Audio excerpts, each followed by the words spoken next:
Hey folks, it's Axon here, and I'm going to talk about 4 different kinds of two-way radio. I get a lot of questions about ham radio, but there's a couple of different things that you can do without getting your amateur radio license, which involves taking a test. Obviously, the easiest thing you can do is pick up a couple of these little walkie-talkies. They're called family radios or FRS radios. These use the 462 megahertz UHF band, and that means they're pretty good at going through walls, but they won't go through dense urban areas and buildings. So in populated areas, you might expect a block or two of distance between these kinds of radios. Out in the open, you could maybe get a couple of miles, though. Next up are, you've probably seen these in truckers and semis on the highway, are Citizens Band or CB radios. And this is actually not a genuine CB radio, but it looks like one, and it kind of acts like one.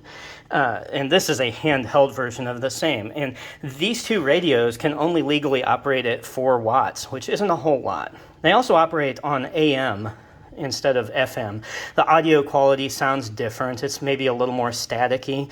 And the fun thing is, since they operate down on a lower frequency, sometimes you can get some interesting conversations from far away, although you shouldn't really count on that.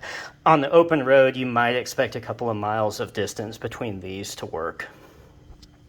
Next up, you've got GMRS, the General Mobile Radio Service. This operates on the same spectrum as the FRS radios. In fact, it's even the same 22 channels.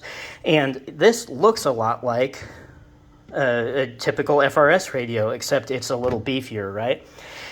This can be up to 5 watts, and mobile units like this one can transmit up to 50 watts. And because of that power difference, a lot of times you can overpower any conversations that you've got on the unlicensed FRS bands. These require a fee every 10 years, and FCC is kind of in the middle of revamping how that fee works, but I think I paid $70 for a 10-year license. The fun thing is you can use that license and share it with anyone you can legally call a family member. So if you can say, this is my cousin, my uncle, my grandpa, my nephew, you can legally share that license that you've bought with all of those folks, and you can use this to communicate. But additionally, you might get full metro area coverage with these, even though they're only 5 to 50 watts.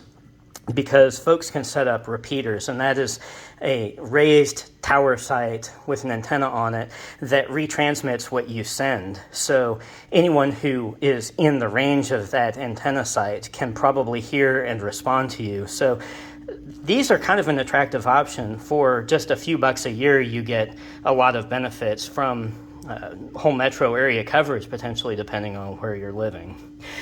But the tinkerer's paradise kind of is ham radio for sure.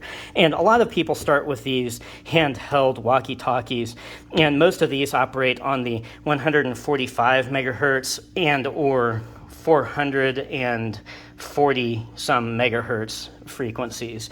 And these are very interesting because sometimes, like this one here, has digital modes. This has a DMR and analog, so it can get into some repeaters that are networked and over the internet. And for instance, tonight I just talked to people in Colorado and the East Coast, just all on this little handheld walkie-talkie, because I was talking kind of over the internet, which is a little bit cheating. This is probably what a lot of people think about when they hear ham radio, though, and they may have seen this in movies or in their grandparents' basement. And these are capable of talking on low frequencies similar to CB and even lower. And these are the kinds of radios that you might hear of folks making contacts in Japan or Australia or Brazil from the middle of the United States. And that mostly has to do with the amount of power. This can put out up to 200 watts, which can actually burn you if you're touching the antenna when you transmit. And the frequencies, which kind of tend to bounce off different parts of our atmosphere, which is pretty cool. There's a lot of properties here. But it doesn't stop there. You take a test, and the intro level test is called the technician license. It gets you access to the frequencies that these little guys use.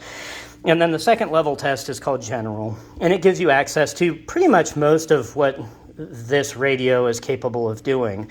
But the entry-level technician license gives you access to a lot of pieces of the radio spectrum that you can use as you want. For instance, this modified Linksys radio from, 15, 16 years ago is technically a ham radio.